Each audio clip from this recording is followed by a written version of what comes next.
The shrill sound of police sirens pierced the peaceful suburban afternoon without warning. Karen stood defiantly on my front lawn with her phone glued to her ear. Her face was twisted in a mask of self-righteous anger as she spoke rapidly. "I'm calling 911 right now, you criminal, for this illegal tunnel under the neighborhood," she shrieked loudly. I leaned casually against my porch railing with my arms crossed in calm defiance. A small ironic smile crept across my face despite the chaos unfolding before me. "To truly understand this mess, I have to take you back 6 months ago. My name is Daniel, and I am a software engineer who sought suburban peace. I moved into the charming house in Evergreen Meadows with high hopes for tranquility. The neighborhood looked like a picture-perfect postcard with its uniform lawns and smiles. However, I quickly discovered the oppressive HOA led by its tyrannical president Karen. She patrolled the streets daily with her clipboard and an air of absolute authority. Her power-hungry nature made her the nightmare of every homeowner who valued freedom. The trouble started on a bright spring morning when she knocked on my door firmly. "Your garden is not in compliance with our strict community covenants, Daniel," she declared pompously. "Those tomato vines are climbing too high and ruining the entire neighborhood aesthetic badly."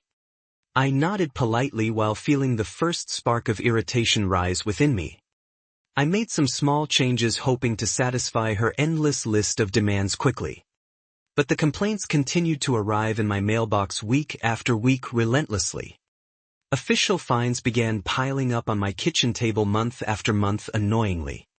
Then the final straw arrived in the form of an official certified letter one day. It banned me completely from entering or maintaining my own backyard garden area. Any violation will lead to severe penalties and potential legal consequences, it warned sternly. Anger surged through my veins as I read the ridiculous document on my porch. My garden had been my personal sanctuary for growing fresh vegetables and finding peace. Now this control freak wanted to force me to abandon it entirely forever. That's when I decided to fight back in the most clever way imaginable. I secretly hired a professional crew for a discreet underground construction project. The secret tunnel cost me exactly $20,000, but it was worth every cent. We created a hidden entrance behind a removable panel on my back porch floor. The tunnel ran directly underground to connect with my band garden beds perfectly. The rich earthy smell of freshly dug soil filled the air during construction nights. My pulse raced with a thrilling mix of excitement and cautious nervousness each time. Yet the joy of secretly caring for my plants made the whole effort incredibly satisfying. I could slip down the stairs and tend my thriving tomatoes without detection above ground. Meanwhile, Karen ramped up her harassment campaign across the entire neighborhood community. She spread vicious rumors that painted me as an antisocial troublemaker to everyone. Neighbors began avoiding me at the community mailbox and local events completely. The growing isolation felt hurtful, but I remained focused on my plan and recordings. One sticky evening, Karen appeared at my fence peering through binoculars suspiciously.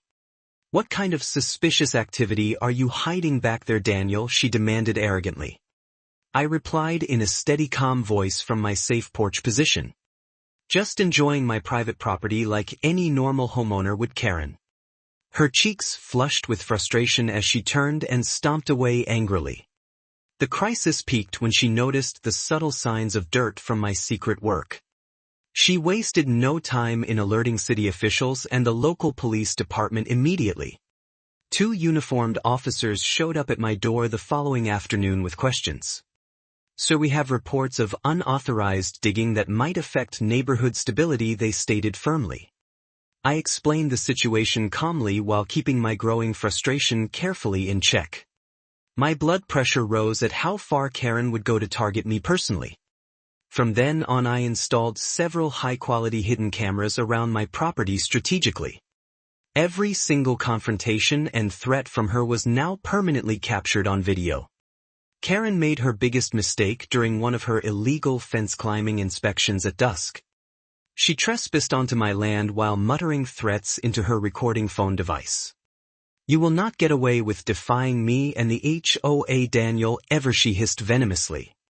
The camera caught her every word and illegal action in perfect detail. In a separate heated moment, she revealed her true jealous motives accidentally on tape. "Your ugly vegetable garden makes my perfect roses look bad and I hate it," she confessed bitterly. I watched the footage later that evening with a growing sense of triumphant satisfaction. Armed with this mountain of evidence, I hired an experienced lawyer specializing in HOA cases. Together we built a comprehensive case highlighting her numerous abuses of power. We discovered she had her own unpermitted koi pond violating multiple community rules. Additionally, she had diverted HOA funds for her personal family gathering last summer. With everything prepared, I requested an emergency meeting of the full HOA board. The community center was filled with residents under the bright fluorescent lights that evening. I stood at the front confidently addressing the board with clear and measured words. "Fellow members, our current president has abused her authority for far too long now." I played the video evidence clip after clip, letting her own voice do the talking. Shocked gasps filled the room as the extent of her hypocrisy became painfully obvious. Karen's face turned ghostly pale before flushing bright red with visible humiliation. "This is all lies. He is the real rule breaker here," she protested desperately. But the board examined the documents and saw the undeniable truth in my presentation. They called for a vote of no confidence, which passed with unanimous support instantly. Karen was immediately removed from her position as president in a stunning upset. She stormed out of the meeting, slamming the door behind her with dramatic flair. A wave of relief swept through the crowd as long-held tensions finally dissolved. In the following weeks, the neighborhood atmosphere became noticeably more relaxed and friendly. My garden was fully reinstated without any more absurd complaints or restrictions. I even confided the full story of my secret tunnel to a few close neighbors. The $20,000 investment now brings me quiet joy whenever I use it.